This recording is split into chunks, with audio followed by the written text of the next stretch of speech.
আচ্ছা, আপনি হয়তো রাউটারের মধ্যে আইডি সেটআপ করতে যাচ্ছেন। বিভিন্ন সময় দেখা যায় আমাদের রাউটারের বিভিন্ন সমস্যার কারণে রাউটার রিসেট দিতে হয়। রিসেট দেওয়ার পর দেখা যায় আমাদেরকে আইডিটা সেটআপ করতে হয়। বিভিন্ন সময় দেখা যায় আমাদের রাউটার নষ্ট হয়ে যায়, নতুন রাউটার এনে সেখানেও আমাদেরকে আইডি সেটআপটা করতে হয়। তবে এই ভিডিওটি দেখার পর এখন থেকে আপনি খুব সহজেই আপনার আইডিটি আপনার স্মার্টফোন দিয়েই খুব সহজেই রাউটারের মধ্যে সেটআপ করতে পারবেন।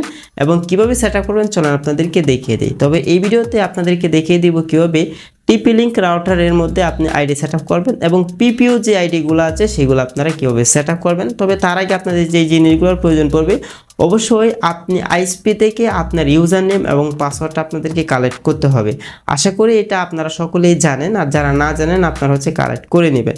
ওকে, এখন আমরা কিভাবে রাউটারে ঢুকবো। প্রথমে আমাদের রাউটারটা আমাদের স্মার্টফোনের সাথে কানেক্ট করতে হবে। তো আমি কানেক্ট করে নিচ্ছি। দেখেন আমি এই যে দেখেন TP-Link এইখানে ক্লিক করলাম। তারপর আমি আমার রাউটারের পাসওয়ার্ডটা দিয়ে দিচ্ছি। তো পাসওয়ার্ডটা দিয়ে দিলাম।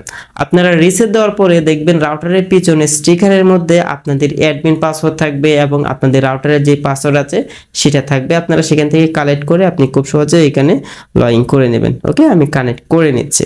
কানেক্ট করার পর এখন আমরা গুগল ক্রোম ব্রাউজারটি ওপেন করব। গুগল ক্রোম ব্রাউজার ওপেন করার পর আমরা এখানে লিখব 192.168.1.1 লিখে আমরা সার্চ করব।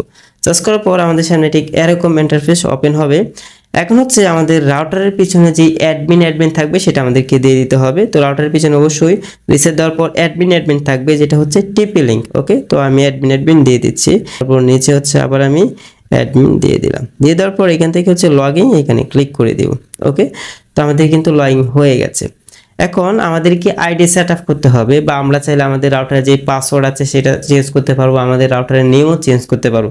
তো সবগুলাই কিভাবে চেঞ্জ করবেন চলুন দেখিয়ে দিই। এখান থেকে কুইক সেটআপ আপনারা এখানে ক্লিক করে দিবেন। এখানে ক্লিক করার পর এখান থেকে নেক্সট আপনারা এখানে ক্লিক করে দিবেন।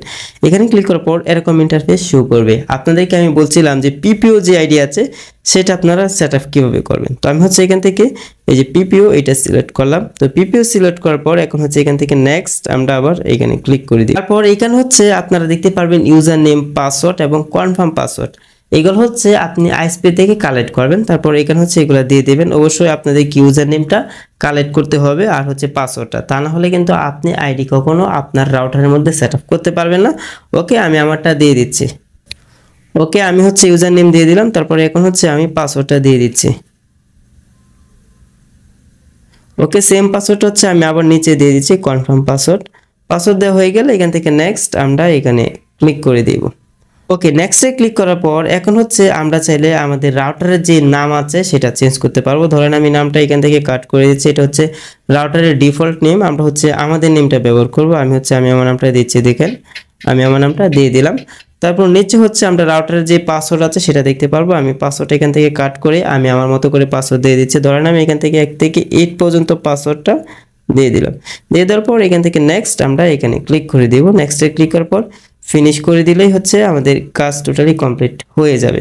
এখন আমাদের এটা কিন্তু এই মুহূর্তে ডিসকানেক্ট হয়ে যাবে। দেখেন আমাদের যে ওয়াইফাইটা আছে সেটা কিন্তু ডিসকানেক্ট হয়ে গেছে। এখন আমরা সেমভাবে আবার পাসওয়ার্ডটা দিয়ে কানেক্ট করে নেব।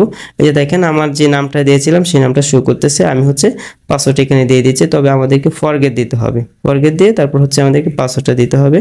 আমি পাসওয়ার্ডটা এখানে দিয়ে দিচ্ছি। এখন কিন্তু কানেক্ট হয়ে গেছে। এখন যদি আমি ইউটিউব ওপেন করি তাহলে কিন্তু আমাদের ইউটিউব চলবে, সব কিছু চলবে। দেখেন আমাদের ইন্টারনেট কিন্তু এই মুহূর্তে চলতেছে। ঠিক আছে, আমি যদি চাই একটা ভিডিও এখান থেকে প্লে করতে পারি। দেখেন অনেক স্পিড। আশা করি আপনারা বুঝতে পেরেছেন কিভাবে খুব সহজেই আপনি আপনার স্মার্টফোন ব্যবহার করে আপনি আপনার রাউটারের মধ্যে আইডি সেটআপ করতে পারবেন। তবে এই ধরনের টিপস অ্যান্ড ট্রিক্স ভিডিও পেতে চ্যানেলটি এখনই সাবস্ক্রাইব করে রাখুন।